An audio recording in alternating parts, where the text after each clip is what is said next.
Today, we're going to tackle one of the most, just wild economic stories out there. It's the story of how Japan went from the ashes of total defeat all the way to the brink of global domination, and then, well, watched it all come crashing down. Okay, let me start with something that honestly, it sounds completely made up, but it's true. At the absolute peak of Japan's economic power, the land under the Imperial Palace in Tokyo, just that one plot, was worth more than all of the real estate in the entire state of California. I mean, just think about that for a second. How is that even possible?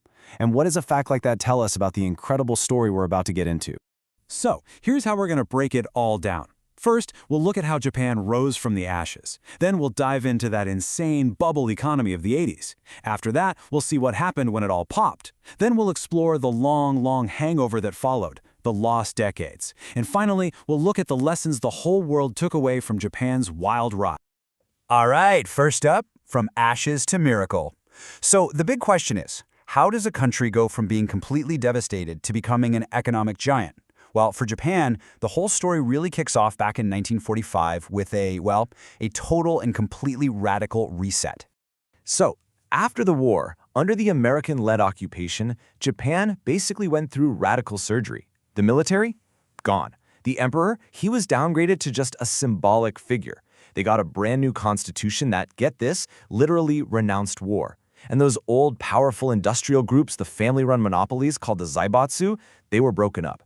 But it wasn't just at the top. On the ground, workers got the right to form unions, and a huge land reform program handed out almost 40% of all the land to the people who actually worked it.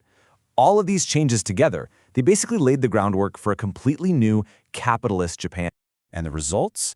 They were absolutely staggering. 10%. Just let that sink in. That was Japan's average economic growth every single year, from 1950 all the way to 1973. For more than 2 decades straight, it's no wonder they call it Japan's post-war economic miracle. But no party can last forever, right? For Japan, the music stopped, or at least slowed way down, with the 1973 oil crisis. This was a brutal wake-up call. Think about it. Japan imports pretty much all of its energy, so when prices shot up, it hit them hard, really hard. Growth got sliced in half, from that crazy 10% down to a still very good 5%. But it was a big deal. It really marked the end of an era and completely changed the economic game. Okay, that brings us to our next chapter, the Great Bubble Economy. So the miracle growth phase is over, and Japan is about to walk into something completely different, and frankly, a lot more dangerous. We're talking about one of the biggest, most insane speculative bubbles in all of history. So where did this giant bubble even come from? Well, it all kicks off in 1985 with something called the Plaza Accord. It was basically an international deal that made the Japanese yen a lot stronger. Now that sounds good, but it meant Japanese exports suddenly got way more expensive for everyone else. So Japan started worrying about a recession. And the Bank of Japan did what you'd expect. They started slashing interest rates to get the economy going. They cut and cut until they hit a record low of just 2.5%. And all of a sudden, there's this absolute tsunami of cheap money sloshing around. It had to go somewhere, right? And it poured into 2 places, stocks and real estate.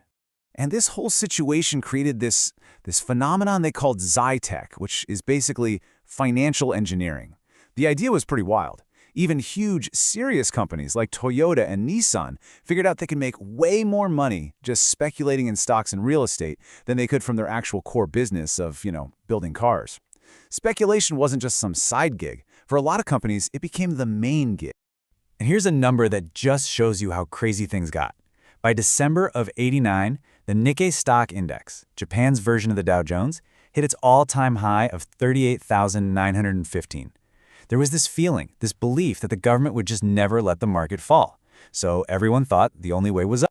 And if you want to talk about just how absurd all this wealth was, get a load of this number, $2.7 million. That wasn't for a house. That was the price for one single membership at a fancy golf club outside Tokyo.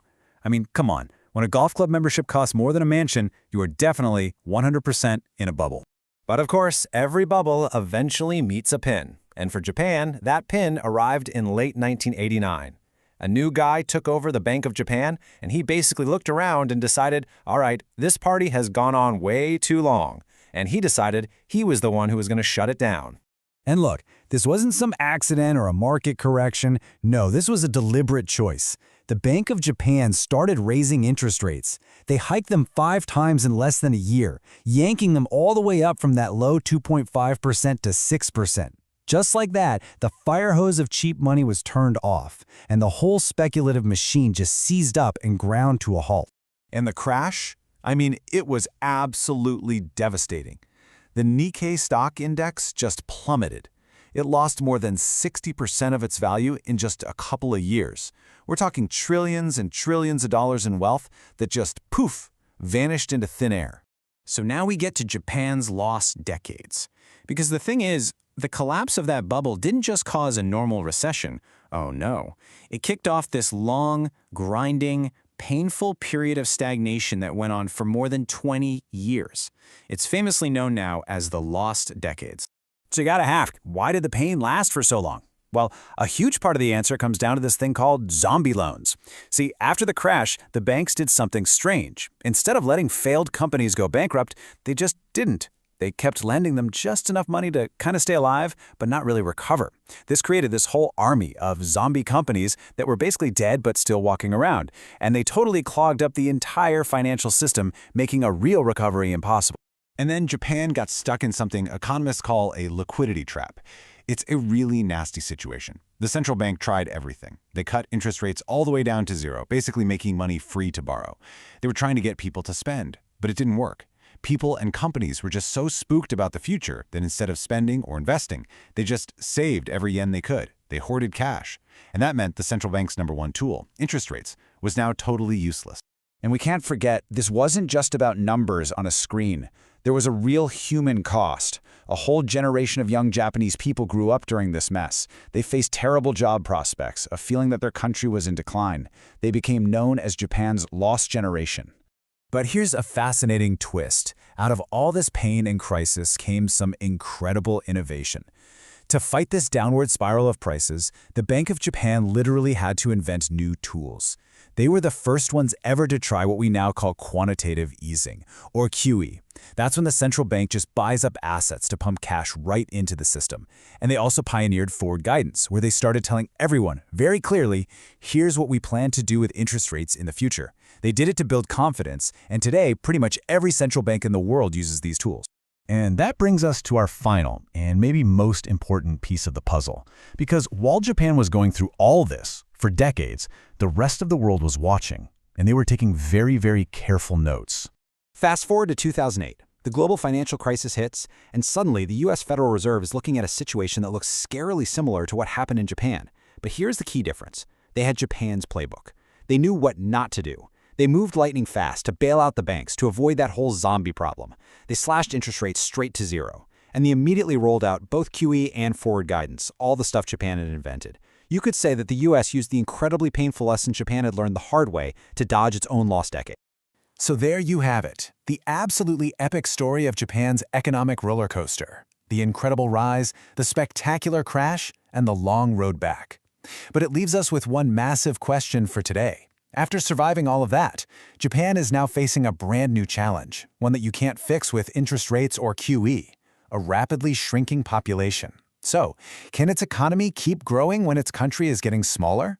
The whole world is, once again, watching Japan to see what happens next.